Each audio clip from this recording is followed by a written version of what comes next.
Fala aí, galera, sejam muito bem-vindos a mais um episódio aqui do nosso CDZ Podcast. Aqui é o Loza e eu tô aqui com o meu amigo Sérgio. Fala, galera, beleza? E aí nós vamos debater sobre um outro assunto meio polêmico também, que é a questão do zero absoluto, né? A temperatura mais baixa, a temperatura na qual os átomos param. E aí eu tô aqui com o meu amigo, que por acaso também dá aula de física, mas calma, não se preocupem, a gente sabe que é diferente de Cavaleiros da Física Real. A gente vai distinguir isso muito bem. Igualzinho, pô. Igualzinho, eu posso destruir cada átomo. Então, Sérgio, aproveita e explica pra gente aqui.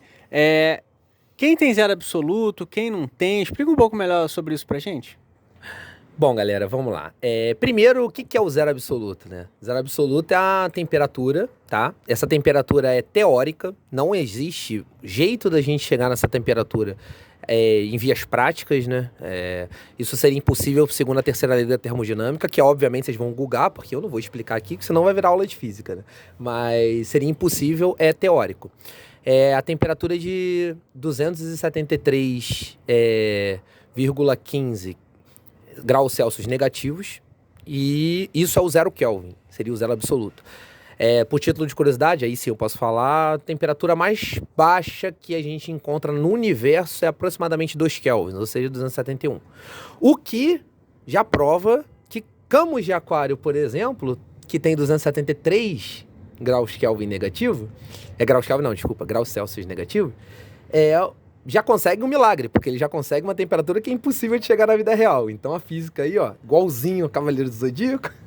Mas pera aí, desculpa te cortar, mas assim, quer dizer que o Camus não chega ao zero absoluto, Sérgio? É isso que você está falando? ele não chega. Inclusive ele fala isso no mangá. Ele fala com todas as letras que o único jeito do Yoga vencer ele é com zero absoluto, que nem ele mesmo possui. Então ele não chega. Só quem tem o zero absoluto na era moderna é Yoga de Cisne. E apenas ele. Ah, sim. Então, foi por isso que o Yoga venceu. Entendi. Isso, exatamente. Tá. E será que só o Yoga de todos os Cavaleiros de Gelo possui essa habilidade, né? O Yoga chegou a voltar no passado, chegou a conhecer o Aquário, né? A gente não sabe se é o anterior, a gente vai discutir sobre isso, mas o Aquário do século XVIII. Né? E o que você achou daquela luta do Uma História de Aquário? Então, Uma História de Aquário é um cavaleiro muito poderoso. Inclusive, tem um tema aí, ó, um tema oculto, sabe? A gente acabou de desbloquear aqui, vocês botaram cima, baixo, trás, frente, que é Uma História usa o turbilhão de gelo, que é o golpe que o Yoga teoricamente inventou, que o Camus não teria, né? Então, se ele usa no século XVIII, esse golpe, na verdade, o Camus deve saber. Mas alguém deve ter ensinado pro Yoga, né? O Yoga não psicografou esse golpe. Mas, enfim, Uma História é muito poderoso, mas ele também se assusta pelo Yoga ter o zero absoluto. Então, ele também não tem o zero absoluto. Nós temos ele e temos o Camus e o Yoga de Cavaleiros de Gelo. Temos o Alexei também, que é um Cavaleiro de Gelo, e todos eles... E temos também, óbvio, em Poseidon temos o Isaac de Kraken, que seria um Cavaleiro de Atena, mas acabou se tornando um Cavaleiro de Poseidon. São cavaleiros que dominam o gelo, e de todos eles só o Yoga que tem. Eu não posso te garantir que da história ele é o único, porque essa frase não aparece escrita em lugar nenhum. Porém, de todos que nós conhecemos, e pelo jeito que o Camus fala, o Camus dá a entender que o Yoga não teria como derrotar ele, porque o Yoga não teria como chegar ao zero absoluto, porque ninguém conseguiu. Mas ele não diz exatamente que ninguém na história nunca conseguiu esse feito. Isso não é dito em lugar nenhum. Entendo. E então é meio complicado, né? Você lutar contra um Cavaleiro de Gelo, que tudo depende de quem chega mais próximo do zero absoluto. No luta entre magos de gelo, o que importa realmente é quem chega mais próximo do zero absoluto, não é? Exatamente. Inclusive o Camus diz isso. O Camus, dentro do mangá, ele fala com todas as letras que numa luta entre Cavaleiros de Gelo, aquele que desce o seu frio para o mais intenso é o que é o vencedor da batalha. Aqui vem uma coisa interessante que a física pode ajudar a gente. A gente congela os materiais ao momento que a gente desce até o ponto de fusão deles, eles se tornam sólidos, e aí a gente vai congelando assim. Então, o que acontece? A gente vai parando a atividade molecular que é essa parte que a gente chama de entropia, né? Que justamente é o grau de desordem que cada coisa tem. E o zero absoluto seria você zerar toda a atividade molecular, ou seja, de fato você pararia tudo. Então, em teoria, todo mundo que fosse acertado pelo zero absoluto morreria instantaneamente. Agora vamos lá. O Camus foi morto quando foi acertado pelo zero absoluto. O Isaac de Kraken foi morto e o Alexei também foi morto. Mas temos um cara que não morreu com zero absoluto quando recebeu, que é o Minos de Grífon. Agora eu pergunto para você, será que o Minos de Grífon de fato recebeu o zero absoluto? Pois é, exatamente isso que eu ia te perguntar agora. O Minos, ele sobreviveu ao zero absoluto. Ou será que ele sobreviveu ao Execução Aurora sem estar no zero absoluto? Não temos essa confirmação. Na saga de Poseidon era interessante que as armaduras ficavam douradas quando eles chegavam no zero absoluto. Mas depois que foram ressuscitadas pelo sangue de Atena, parece que elas perderam essa característica, né?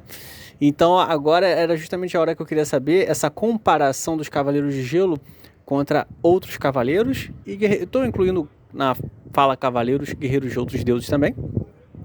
Inclusive contra Cavaleiros de Ouro, né? Que o Camus deixa bem claro que para você congelar uma armadura de ouro é necessário que se chegue ao zero absoluto. Você vai comentar um pouco sobre essa questão do Minos, se você acha que ele recebeu o Execução Aurora ao zero absoluto ou não, e também sobre a questão de que será que não seria o Camus o mais fraco dos Cavaleiros de Ouro para enfrentar outro Cavaleiro de Ouro? Bom, então, vamos lá. Sobre o Minos, eu tenho como certo de que ele não recebeu o zero absoluto. Porque se ele recebesse o zero absoluto, como eu disse, ele ia morrer. E seria, em termos físicos, impossível ele receber o zero absoluto e sobreviver. A mesma comparação não vale com o Thanatos, porque Thanatos era um deus. Então, assim, a gente não... E ele deixa bem claro, inclusive usa uma frase que não faz o menor sentido, que ele diz que para poder ele morrer, ele precisaria de um frio muito... mais intenso que o zero absoluto. Não existe. Mas, enfim, coisas de Cavaleiros do Zodíaco. Mas o Thanatos faz sentido ele não morrer com o zero absoluto. Todos os outros não. Então, assim... E o próprio Yoga deixa claro de que ele não queria matar o Minos. Ele, inclusive, fica preocupado quando o Minos ia pro deslocamento lá do espaço-tempo e acabou morrendo, né? Porque pula atrás do Yoga. Então, não. Para mim, ele não recebeu o zero absoluto. Agora você entrou num tema polêmico, né? Tipo, as armaduras de ouro, e isso fala do Camus. Elas só congelam quando entram em contato com o zero absoluto. Talvez porque elas têm poder no sol e tal, enfim. Aí a gente pode entrar numa discussão do porquê isso acontece. Mas, será que você só consegue dar dano num Cavaleiro de Ouro quando você chega ao zero absoluto? A minha resposta para isso é não, claro que não. Por que você pensaria isso? Porque ele pode não congelar a armadura. Mas quase todos os Cavaleiros de Ouro que foram derrotados, as armaduras deles não foram quebradas. As armaduras continuaram intactas. Eles simplesmente tomaram ferimentos e morreram. A maior prova disso é a Afrodite de Peixes, né? Recebeu tempestade nebulosa e morreu. A armadura dele ficou lá. É verdade. Faz sentido. Então, para você, o Camus, ele não seria o mais fraco para enfrentar outro Cavaleiro de Ouro? É difícil. Na verdade, essa discussão a gente falou, e aí se você não ouviu, ouça o nosso outro podcast, que existe sim um grau de diferença de poder entre os Cavaleiros de Ouro. Agora, quando você vai vindo para a casta mais baixa, é um pouco mais complicado de você dizer quem é o mais fraco. Porque, segundo o que é apresentado pra gente, a gente diria que é o Máscara da Morte de Câncer, né? Que foi quem, de fato... em termos de feitos, foi o que menos fez feitos.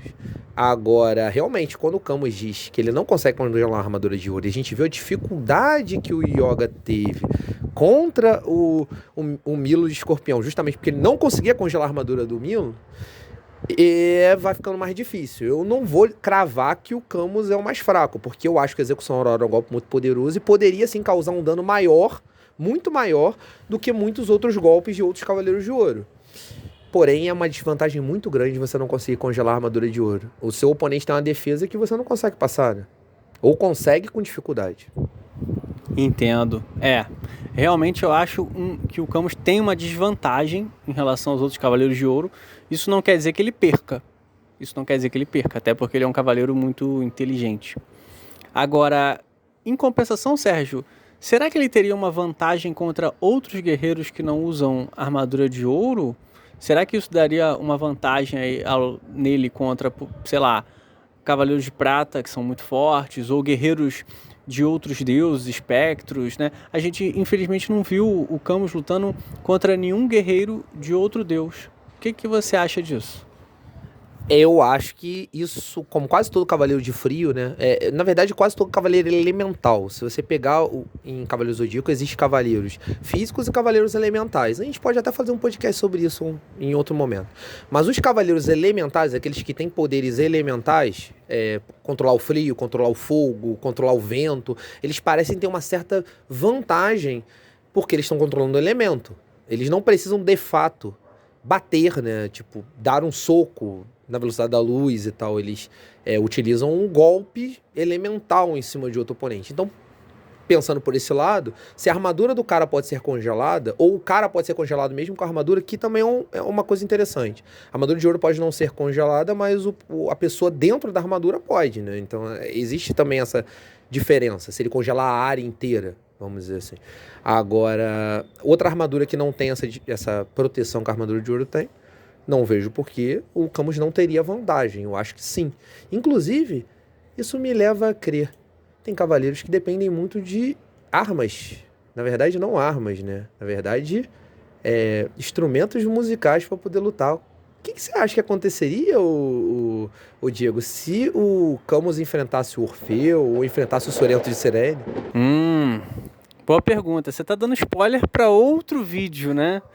Mas vamos deixar isso para outro vídeo, que eu acho que seria mais legal. Agora, cara, é realmente uma pena que o Camus não tenha lutado contra guerreiros de outros deuses. Ele teve aquela não dá para considerar uma luta contra aqueles elos de sapos, mas o Camus não tinha condição de fazer nada ali, já estava no final das 12 horas de vida dele. E o Yoga depois deu um sarrafo naquele espectro odioso. Mas enfim. E então, me diz uma coisa agora, Sérgio, falando sobre o Yoga, né? Eu sei que isso aí talvez já seja papo para um outro vídeo, talvez a gente devesse fazer um dos Cavaleiros de Bronze, mas você acha que isso dá uma posição de vantagem ou desvantagem dele para enfrentar outros Cavaleiros de Bronze? Tipo, não precisa falar diretamente, sei lá, será que ele venceria o torneio galáctico se ele tivesse o zero absoluto? Vamos supor que o torneio galáctico fosse feito pós-saga de Hades, né? E que todos estivessem vivos, né? Bom, pra mim não tenha dúvida que sim. Ele não é o Cavaleiro de Bronze mais forte, segundo a minha visão e provavelmente a visão desse canal, mas a gente pode conversar melhor sobre isso depois.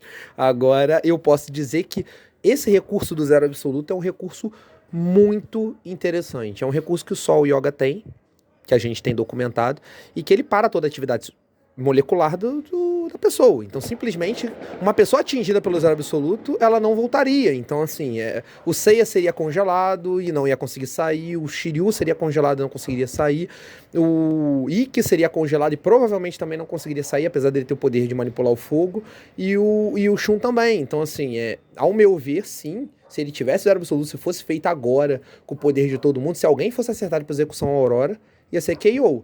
Agora, eles seriam acertados? Aí é outra discussão. Agora, ao momento, você me perguntou sobre o zero absoluto dar uma vantagem para ele. Sim, se ele conseguisse atirar o execução Aurora em alguém e alguém recebesse esse poder, essa pessoa não ia voltar, ela ia ser congelada e não ia conseguir sair. Agora, eles seriam acertados? Dificilmente. Aí isso é papo para outro vídeo também. A gente já falou 2 aí que vai sair no canal. Entendi. Então, bom, é aquilo, né? Já falando sobre outro vídeo também, teoricamente quem for acertado pela execução Aurora ao zero absoluto não volta, mas dizem que a Fênix sempre volta, né? Então aí é uma alcunha que esse cavaleiro tem, que a gente pode debater sobre isso depois. Beleza, galera, mais um podcast aqui finalizado. Você fã de Cavaleiros do Zodíaco, você mesmo, que achou um absurdo que a gente falou que o Chaka não tava entre os 3 Cavaleiros de Ouro, é pra você mesmo que eu tô falando. Comenta aí embaixo, fala que absurdo, esses caras amam o Yoga, eles estão falando isso, mas não é. Pode falar, a gente gosta de ler o comentário e responder. Pode falar também, você que achou legal eu ter falado que o Saga é mais forte que o Chaka, pode falar aí também. Valeu, meu nome é Sérgio, estamos me despedindo aqui. Valeu, galera. Só uma observação também, a gente nem sempre está respondendo todos os comentários rapidamente e tal, porque a gente também está vendo como que a gente vai encaixar essa rotina do podcast aqui na nossa rotina de vida, mas pode ficar tranquilo que a gente vai responder o máximo possível. Valeu? Então é isso aí, aqui é o Loza falando e até o próximo vídeo, galera.